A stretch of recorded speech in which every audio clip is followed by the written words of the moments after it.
This week at Lebanon Road, we're talking about retreating. Is that a biblical subject? Yes. Sometimes we only think about going forward with the gospel and those sorts of things, but we're going to talk for just a couple of minutes today about times to step away, times to retreat. But before we talk about that subject, why are we talking about that this week? We're going to switch the format this week. There you go.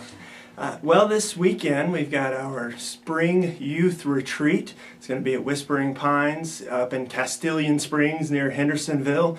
And as a youth group, we take two different retreats every year, one in the spring and one in the fall.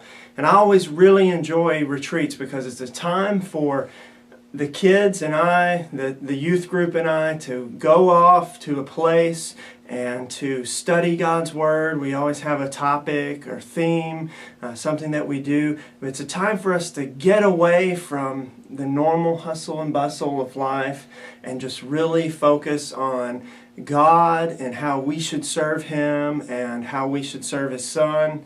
So that's the whole idea behind our video this week at Lebanon Road, is talking about spiritual retreats. You know, we take the kids off for 2 weekends out of the year, but it's very biblical for everybody to retreat and recharge spiritually in some way. Yeah, I mean, it's one of those things that you mentioned as you were talking about the youth retreat, that one of the reasons you do that is because we're kind of busy. Yeah. I mean, we obviously, here we are doing a video that from time to time we do these each week, but even finding the time to do these videos are 5 to 10 minutes. Sometimes it's hard to fit that in. Yeah. You know, and that's kind of sad that it's hard to fit 10 minutes in. But we live in a world that is so incredibly busy, you know, that just from the moment you wake up to the time you go to bed, we just cram, you know, our day with work, with good things. Right. Yeah. It's a good stuff. Absolutely. You know, working is a good thing. You know, being with family is a good thing. But sometimes the thing that gets squeezed out most often or first is time with God. Right. And you know, we said this was biblical. Even Jesus did this. So busy in His ministry, but even He would take time sometimes to go off completely alone and pray with God. So when we say spiritual retreat, that could be a lot of different things.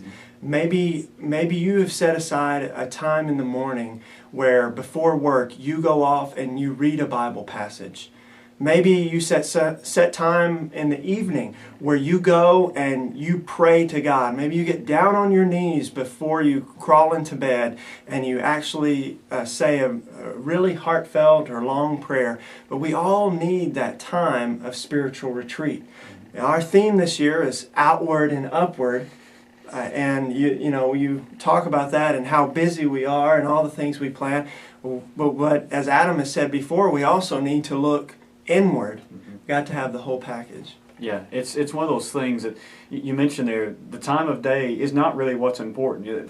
There was several years ago, and some of our viewers will remember this, there was a particular group that said, if you don't give God the first hour of the day, you're not being spiritual.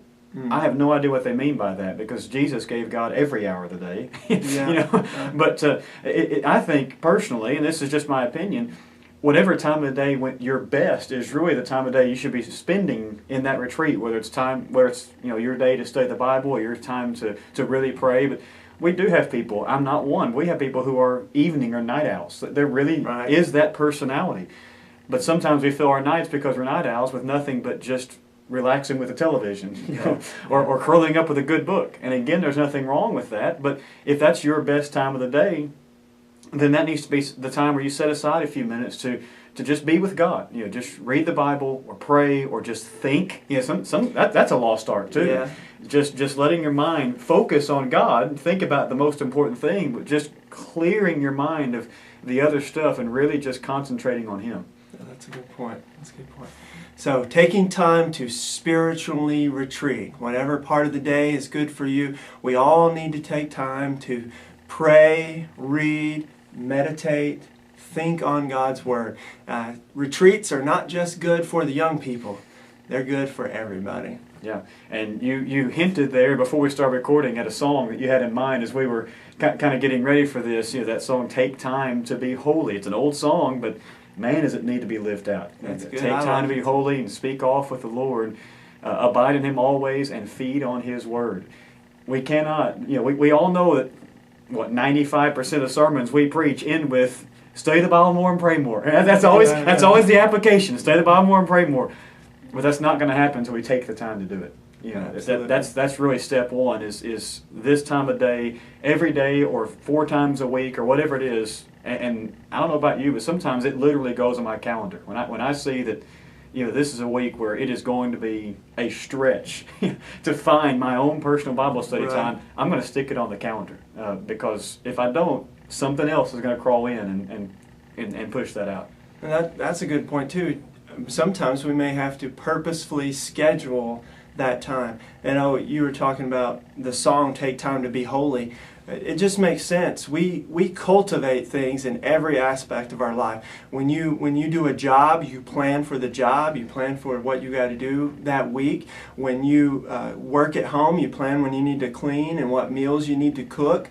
If you have a garden or raise flowers, you cultivate that. You continue to feed the soil with water or nutrients or whatever, so everything grows up the way that you want it. It just makes sense that we should also cultivate our spiritual life with God, and the way to do that is prayer and reading and thinking on it, meditating on it, all those things. That's right.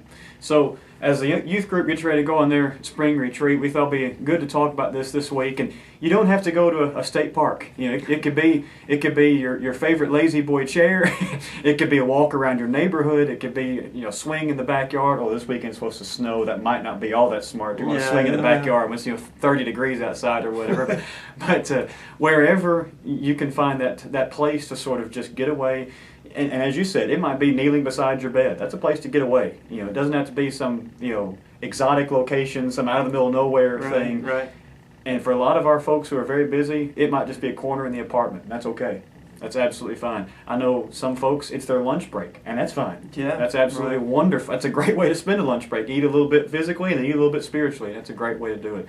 And obviously the youth retreat is the big thing on the calendar for this weekend, but I want to remind our Lebanon Road folks as well that our own Jennifer Carmack is getting married this weekend over in Ripley, Tennessee. Mm-hmm. Her wedding will be there Saturday afternoon, and we're excited for her as she gets married. And the youth retreats this weekend. That really is the news. That's kind of dominating the calendar right now, but we'll have a lot more things coming up in the next few weeks. We hope that our viewers will come back not only for these exciting devotionals, but also for a way to catch up on some of the news, because we have a very busy few months coming up, and we look forward to telling you all about it.